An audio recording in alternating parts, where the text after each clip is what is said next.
आपल्या वर्ष आणि असणारा हा चैत्र शुद्ध प्रतिपदा गुढीपाडवा 3.5 मुहूर्तापैकी एक असणारा, या निमित्तानं सर्वांना पाडव्याच्या हार्दिक हार्दिक शुभेच्छा. तसंच सर्वांना सद्गुरू गोदड महाराजांचे आशीर्वाद लाभो ही गोदड महाराजांच्या चरणी प्रार्थना करतो आणि सर्वांच्या अनुमतीनं वाचनाला सुरुवात करतो. सद्गुरू गोदड महाराज कृत संवत्सर फल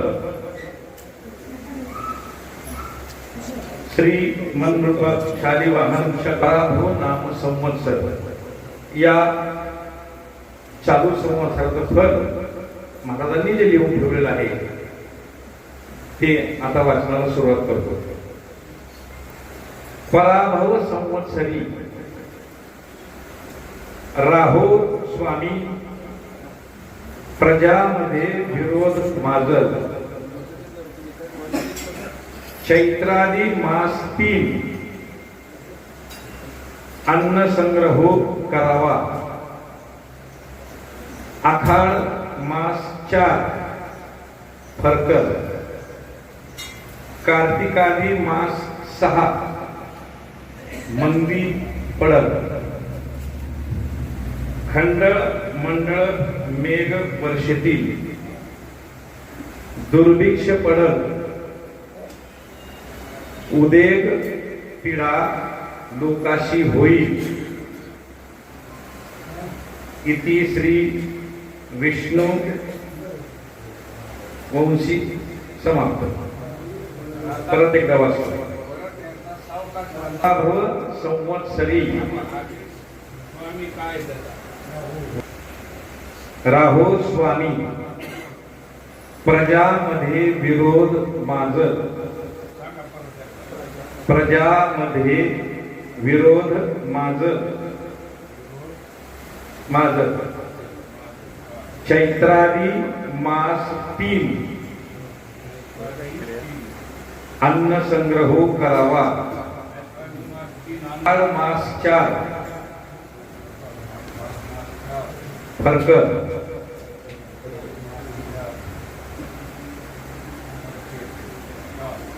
कार्तिकादी मास 6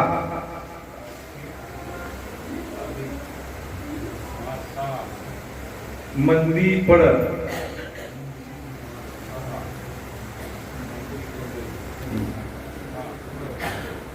खंडळ मंडळ मेघ वर्षतील,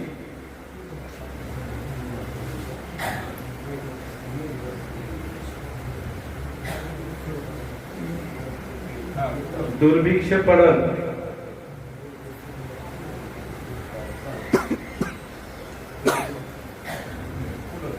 उदेग पीडा, उद्वेग म्हणजे उद्योग पीडा, उद्वेग पीडा लोकाशी होईल.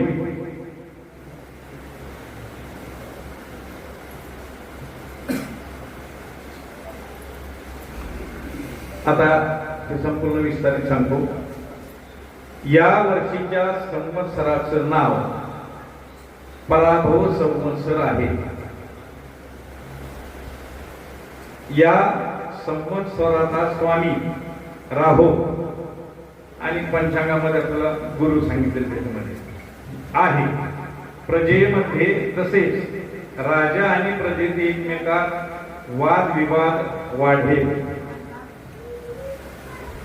एकमेकाविषयी विरोधी भावना वाढतील, कलह माजेल म्हणून सांगितले. चैत्रादी मास 3 म्हणजे चैत्र, वैशाख आणि ज्येष्ठ. यावर्षी ज्येष्ठ महिन्यामध्ये अधिक महिना आलेला आहे, निज ज्येष्ठ आपल्याला परत. या 3 महिन्यामध्ये असे एकमेकाविषयी विरोधी वातावरण राहील. प्रजेनं अन्नाचा संग्रह करावा. आखाडी मास 4 म्हणजे आषाढ, श्रावण, भाद्रपद आणि आश्विन या 4 महिन्यामध्ये परिस्थितीमध्ये बदल होईल. म्हणजे जी काही पूर्वीची जी काही अशी अवस्था होती विरोधी वातावरण, त्या वातावरणामध्ये काय पडेल, फरक पडेल. या वर्षी खंडित वृष्टी होईल. कुठे पाऊस पडेल, कुठे पडणार नाही, कुठे जास्त पडेल, कुठे कमी पडेल, अशा प्रकारची स्थिती या सालामध्ये आहे. दुष्काळ पडेल म्हणून सांगितले. प्रजेला पीडा होईल म्हणजे रोगराई माजेल. उद्योग धंद्यामधील तेजी मंदीचे वातावरण राहिल्यामुळे अस्थिरता माजेल, अस्वस्थता माजेल. काही ठिकाणी पाऊस जास्त, काही ठिकाणी खंडित वृष्टी पडल्यानं दुष्काळ सदृश परिस्थिती निर्माण होणार. आगीच्या घटना घडण्याची शक्यता, तसंच रोगराईने माणसाला पछाडले जाणार आहे. आणि ह्या रोगामध्ये कोणता रोग झालाय, काय झालाय, कसा झालाय हे सुद्धा समजणं काय झालं कठीण. म्हणजे जसा कोरोना महामारी आली तद्वत आणखी दुसरा एखादा मोठा रोग पसरण्याची शक्यता आहे. परत एकदा सांगतो, या वर्षीच्या संवत्सराचे नाव पराभव संवत्सर आहे. या संवत्सराचा स्वामी राहू आहे. प्रजेमध्ये एकमेकात तसेच राजा आणि प्रजेत वादविवाद वाढेल. म्हणजे राजकारणाशी हा संबंधित विषय आहे. प्रजेचा आणि राजाचं जुळून येणार नाहीये, त्या ठिकाणीही वाद वाढणार आहे. तसंच जनसामान्यामध्ये सुद्धा हे वादविवाद वाढण्याची शक्यता आहे. विरोधी भावना वाढेल म्हणून सांगितलं. चैत्रादी मास 3 म्हणजे चैत्र, वैशाख, ज्येष्ठ या 3 महिन्यात असे वातावरण, विरोधी वातावरण असं तयार राहील म्हणून सांगितलं. प्रजेने अन्नाचा संग्रह करावा. म्हणजे दुष्काळजन्य परिस्थिती पुढे जास्त पाऊस झाला तर त्या ठिकाणी तुमचं धान्य पिकवता येणार नाही, आणि जिथे कमी झाले त्या ठिकाणी उगवण्याची शक्यता कमी. त्यामुळं अशी दोलायमान परिस्थिती झाल्यामुळं त्या ठिकाणी आपण काय करावं, अन्न संग्रह आधीच करून ठेवा असं दिलेलं. आषाढी मास 4 म्हणजे आषाढ, श्रावण, भाद्रपद आणि आश्विन या 4 महिन्यात परिस्थितीमध्ये फरक पडेल. म्हणजे पूर्वीची जी काही विरोधी वातावरण, आमंत्रणक असं जे होतं ते सलोख्याचं वातावरण पुन्हा तयार होईल, असा परिस्थितीमध्ये बदल घडेल. कार्तिकादी मास 6 कार्तिक, मार्गशीर्ष, पौष, माघ, फाल्गुन आणि असणारा ज्येष्ठ आदी अलग लक्षामध्ये अशी 6 या वर्षी खंडित वृष्टी होईल म्हणून सांगितलं. दुष्काळ पडेल, प्रजेला पीडा होईल म्हणजे रोगराई माजेल. उद्योग धंद्यामधील तेजी मंदीचे वातावरण राहिल्यामुळे व्यापाऱ्यांमध्ये सुद्धा अस्थिरतेची भावना या ठिकाणी तयार होईल. म्हणजे हा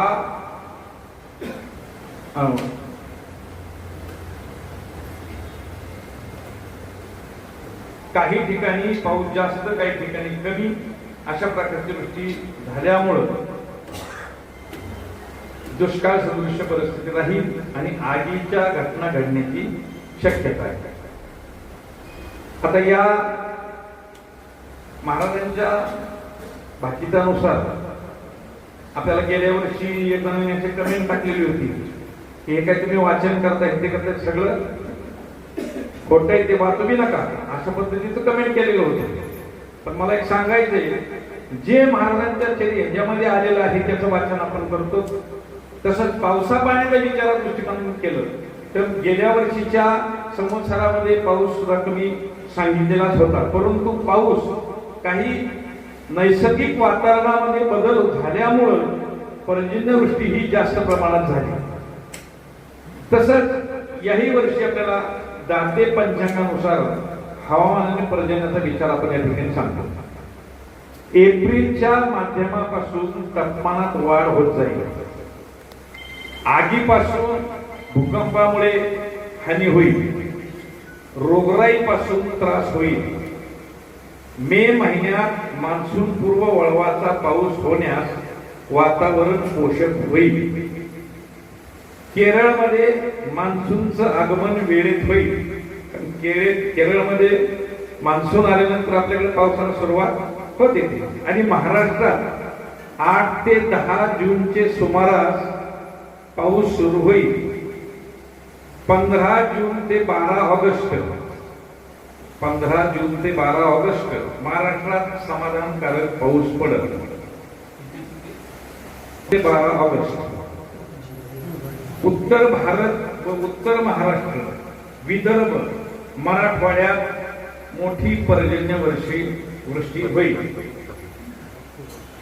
दक्षिण भारतामध्ये परतीच्या पावसाने जनजीवन विस्कळीत होईल. एकंदरीत ते पंचांगानुसार जर आपण पाहिलं तर पाऊस काळ हा आणखी चांगला सांगितलेला आहे. म्हणून महाराजांनी दुर्भिक्ष पडेल असा शब्द वापरलेला आहे. बरोबर आहे. म्हणजे दुर्भिक्ष कशा पद्धतीत, ज्या ठिकाणी जास्त झाला तिथं ओला दुष्काळ, ज्या ठिकाणी कमी झाला त्या ठिकाणी कोरडा दुष्काळ, अशी दोलायमान परिस्थिती या ठिकाणी संभवते असं सांगितलं. आता नक्षत्र निहाय पावसाचं प्रमाण सांगितलं. मृग नक्षत्र 8 जून 2026 रोजी सोमवारी दुपारी 1:33 सूर्य मृग नक्षत्रात प्रवेश करीत आहे. या नक्षत्राचे वाहन बेडूक आहे. या नक्षत्रात पर्जन्यवृष्टी चांगली होईल. तसेच काही ठिकाणी अतिवृष्टी होईल. 8 जून 8, 9, 14 ते 18 पाऊस अपेक्षित. दुसरं नक्षत्र आर्द्रा 22 जून 26 रोजी सोमवारी दुपारी 12:26 सूर्याचा या नक्षत्रात प्रवेश. या पूर्वार्धात बऱ्यापैकी पाऊस अपेक्षित आहे. उत्तरार्धात पाऊस ओढ धरेल. जून 22, 23, 25, 26 आणि 29 रोजी पाऊस अपेक्षित. पुनर्वसू नक्षत्र 6 जुलै 26 रोजी सोमवारी दुपारी 12:30 सूर्याचा या नक्षत्रामध्ये प्रवेश. या नक्षत्राचे वाहन घोडा आहे. या नक्षत्रात पावसाचे प्रमाण चांगले राहील. उत्तरार्धात 14 जुलै नंतर समाधानकारक पाऊस होईल. नद्या व धरणे यांच्या पाणी पातळीत वाढ होईल. जुलै 6, 7, 13, 14, 15, 18 आणि 19 या रोजी पाऊस अपेक्षित आहे. या नक्षत्राचा पुढचं नक्षत्र आहे पुष्य नक्षत्र. 20 जुलै 26 रोजी सोमवारी सकाळी 11:28 सूर्याचा या नक्षत्रात प्रवेश होतो. या नक्षत्राचं वाहन उंदीर आहे. या नक्षत्रात पाऊस सर्वत्र आणि चांगला होईल. काही ठिकाणी अतिवृष्टी होईल. जुलै 24, 25, 29, 30 आणि 31 आणि 1 ऑगस्ट पाऊस अपेक्षित. आश्लेषा नक्षत्र 3 ऑगस्ट 26 रोजी सोमवारी सकाळी 10:24 सूर्याचा या नक्षत्रात प्रवेश. या नक्षत्राचं वाहन हत्ती आहे. या नक्षत्रात समाधानकारक पाऊस पडेल. ऑगस्ट 3, 4, 10 ते 15 पाऊस अपेक्षित. मघा नक्षत्र 17 ऑगस्ट 26 रोजी सोमवारी सकाळी 7:58 सूर्य या नक्षत्रात प्रवेश करेल. या नक्षत्राचं वाहन मोर आहे. या नक्षत्रात पाऊस खंडित होईल. मात्र काही भागात पावसाचे प्रमाण दमदार असेल. नैसर्गिक आपत्ती संभवते. उत्तर भारत, मराठवाडा, सोलापूर या भागात मोठ्या पावसाने जनजीवन विस्कळीत होईल. ऑगस्ट 27, 30 पाऊस अपेक्षित. पूर्वा नक्षत्र 30 ऑगस्ट 26 रोजी रविवारी उत्तर रात्री म्हणजे सोमवारी पहाटे 3:58 सूर्याचा या नक्षत्रामध्ये प्रवेश आहे. या नक्षत्राचे वाहन गाढव असून या नक्षत्राचा पाऊस मध्यम प्रमाणात होईल. सप्टेंबर 4, 5, 6, 9 ते 12 पाऊस अपेक्षित. दक्षिण महाराष्ट्रात बऱ्यापैकी पाऊस होईल. पूर्वा नक्षत्र. उत्तरा नक्षत्र 13 सप्टेंबर 26 रोजी रात्री 9:47 सूर्य या नक्षत्रात प्रवेश करील. या नक्षत्राचं वाहन बेडूक आहे. उष्णतामान वाढून पाऊसही बऱ्यापैकी होईल. उत्तर भारत, विदर्भ, मराठवाडा, सोलापूर या भागात मोठ्या पावसाने जनजीवन विस्कळीत होईल. सप्टेंबर 19 ते 24 पाऊस अपेक्षित. हस्त नक्षत्र 27 सप्टेंबर 26 रोजी रविवारी दुपारी 1:19 सूर्याचा या नक्षत्रात प्रवेश. या नक्षत्राचं वाहन उंदीर आहे. या नक्षत्रात पाऊस खंडित स्वरूपात होईल. हस्त नक्षत्राचा पाऊस खंडित स्वरूपात होईल. मात्र काही भागात हस्ताच्या सरी मोठ्या प्रमाणात होतील. सप्टेंबर 27, 28, 29 आणि ऑक्टोबर 4 ते 7 पाऊस अपेक्षित. चित्रा नक्षत्र 10 ऑक्टोबर 26 रोजी शनिवारी उत्तर रात्री रविवारी पहाटे 2:20 सूर्याचा या नक्षत्रात प्रवेश. या नक्षत्राचं वाहन घोडा आहे. मागील नक्षत्रापेक्षा या नक्षत्रात पर्जन्यमान थोडे सुधारलेले असेल. मात्र पाऊस समाधानकारक नसेल. ऑक्टोबर 10, 11, 19 ते 22 पाऊस अपेक्षित. पुढलेलं शेवटचं स्वाती नक्षत्र 24 ऑक्टोबर 26 रोजी शनिवारी दुपारी 12:50 सूर्याचा या नक्षत्रात प्रवेश. या नक्षत्राचं वाहन बेडूक आहे. या नक्षत्रात पावसाचे योग आहेत. काही भागात अतिवृष्टी होण्याची शक्यता आहे. ऑक्टोबर 24, 25, 31 आणि नोव्हेंबर 1 ते 4 पाऊस अपेक्षित. या ठिकाणी खरीपाचा स्वामी गुरु असल्याने पाऊस चांगला पडेल. खरीपासाठी पाऊस आपल्याला अपेक्षित होता तो बऱ्यापैकी पडेल सांगितले. रबीचा स्वामी बुध असल्याने गहू, मूग, ऊस, भात आणि दूध दुभते मुबलक प्रमाणात पैठ होऊन सांगितले. या वर्षीचा मेघ निवास हा माळ्याच्या घरी आहे आणि रोहिणी नक्षत्र समुद्रावर पडले आहे. त्यामुळे भरपूर वृष्टी होऊन धनधान्याचे प्रमाण वाढेल. या वर्षी 3 आळक म्हणजे पर्जन्यमान मध्यम असून त्यापैकी 6 भाग नद्या व पर्वत यावर आणि 4 भाग भूमीवर याप्रमाणे इंद्रवर्षाव करेल. एकंदरीत आपल्याला या घाती पंचांगानुसार जर वाचन केलं तर आपल्याला या वर्षीचा पाऊस भरपूर प्रमाणात सांगितलेला आहे. प्रत्येक नक्षत्रात पाऊसही सांगितलेला आहे.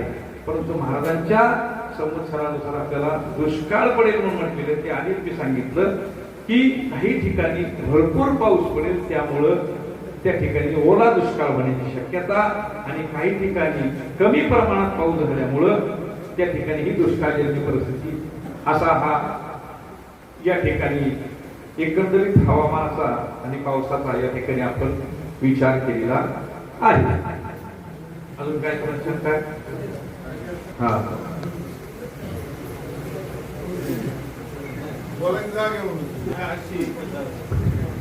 की ही महाराजांनी आपल्या सर्व शेतकरी वर्गासाठी ही संवत्सरी लिहून ठेवलेली आहे. आपण दर गुढीपाडव्याला अतिशय आतुरतेने वाट पाहतो आणि आपला 12 महिन्याचं जीवन या संवत्सरीच्या माध्यमातून आपण व्यतीत करीत असतो. पूर्ण नियोजन या संवत्सरीवर आपण करत असतो शेतकरी म्हणून. माझी एक विनंती, आता संवत्सरी वाचन झालं, संवत्सरीत काय लिहिलंय हे सगळ्यात महत्व आहे आणि त्याचं विश्लेषण हेही अस्खलितपणे हेही महत्वाचं आहे. म्हणून माझी पंढरी महाराजाला विनंती, हे 12 महिन्याची संवत्सरी आणि 12 महिन्याची संवत्सरी याच्यात प्रत्येक मासाचं, प्रत्येक महिन्याचं, प्रत्येक नक्षत्राचं हे फलित दिलेलं आहे आणि दाते पंचांग हे महाराजांनी दिलेलं 12 महिन्याचं फलित, त्याचं विश्लेषण, दाते पंचांगाचं विश्लेषण हे त्याची जुळवाजुळव करून असं सांगावं. संवत्सरी वाचन झाल्यानंतर आपण दाते पंचांग वाचतो आणि त्याच्यातलं आपण सांगतो की इथं इतक्या ठिकाणी पाऊस पडल, इतक्या तारखेला पडल, तितक्या तारखेला पडल, याचं वाहन हे प्रत्येक नक्षत्राचं, हे सांगण्यापेक्षा आपण जे महाराजांनी पहिल्यापासून आज महिना चैत्र महिन्यापासून त्या पुढच्या याच्यापर्यंत याचं, या 12 महिन्याचं आणि पंचांगाचं असं नियोजन करून आपण याची संवत्सरी सांगितली पाहिजे अशी मी विनंती करतो. म्हणजे शेतकऱ्याला सुद्धा समजेल की काय होतं. मागं कोणतरी एखाद्याने सांगितलं की महाराजांचं भविष्य मोठं ठरलं, ती वाचू नका. मी त्या व्यक्तीचा जाहीर निषेध करतो. मला सुद्धा नाव माहित आहे, पण ते ताबडतोब डिलीट झालं मोबाईल वरून आणि त्याचा गळगाव जास्त झाला नाही. मी आव्हान करतो, जो महाराजाला आव्हान करेल तो 100% संपल्याशिवाय राहणार नाही. असा कुणी प्रयत्न करू नये. महाराजांना आव्हान करायचा कुणी प्रयत्न करू नये. मी सगळ्याला सांगतो बजावून, इथं कुणी मोठं नाही. इथं ह्या संवत्सराचं नावच पराभव नाव संवत्सर आहे. याच वर्षात काटा होईल कुणी जर शहाणपणा केला तर. माझं स्पष्ट मत आहे. म्हणून ह्या संवत्सरीला कुणी चॅलेंज करू नये. म्हणून मी परत याचा विनंती करतो, महाराजांच्या 12 महिन्याचं जे फलित आहे ते आणि त्याच्याची ह्या पंचांगाचं पावसाचं प्रमाण त्याचं कॅल्क्युलेशन करून याची योग्यता तपासून आपण पुढच्या वेळेस संवत्सरी वाचावी अशी मी सगळ्यांना विनंती, पंढरी महाराजांना विनंती करतो. मी तुम्हाला संवत्सरीच्या आधी आपण भेटू, कशा पद्धतीने करायचं, काय करायचं याचं नियोजन आपण करू की जेणेकरून संवत्सरीच वाचन होईल. दाते पंचांग वाचायची गरज नाही. दाते पंचांग हे प्रत्येकाच्या घरी आहे किंवा वाचनात येतं, पण संवत्सरी ही गुढीपाडव्याशिवाय वाचनात येत नाही. म्हणून याचं अस्खलित वाचन व्हावं, अगदी लोकांना समजेल असं वाचन व्हावं अशी मी विनंती करतो. रामकृष्ण हरी.